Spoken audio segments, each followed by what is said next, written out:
আপনাকে কেন ভালোবাসি ইয়া রাসূলুল্লাহ। আপনি ছিলেন সেই ব্যক্তি যিনি অন্ধকারে হারিয়ে যাওয়া মানুষদের হাতে তুলে দিয়েছিলেন আলোর প্রদীপ। আপনি ছিলেন সেই আশা যিনি নিরাশ পৃথিবীকে ঈমানের পথে ফিরিয়ে এনেছিলেন।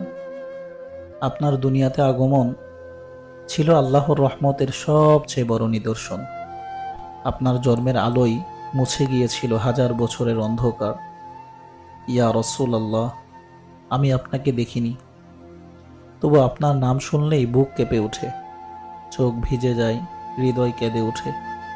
আপনার প্রতি এই ভালোবাসা কোনো গল্পে শেখা নয়, এটা আমাদের ঈমানের অংশ। আপনি রাতের আধারে সিজদায় কেঁদেছেন, চোখের পানি গড়িয়ে গিয়েছে দাড়িতে, আর বলেছিলেন, ইয়া আল্লাহ, আমার উম্মতকে মাফ করে দাও।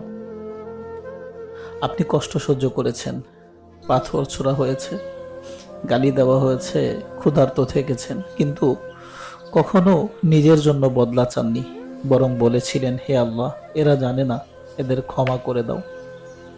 আপনার হৃদয় এতটাই দয়ালু ছিল যে কিয়ামতের দিনও যখন সবাই বলবে, আমাকে বাঁচাও, আমাকে বাঁচাও, আপনি তখন বলবেন, আমার উম্মত, আমার উম্মত, ইয়া রাসূলুল্লাহ সাল্লাল্লাহু আলাইহি ওয়াসাল্লাম, আমি আপনাকে ভালোবাসি, কারণ আপনি আমার জন্য কেঁদেছেন, আপনি আমার জন্য দোয়া করেছেন, আপনি আমার জন্য অনেক ত্যাগ স্বীকার করেছেন।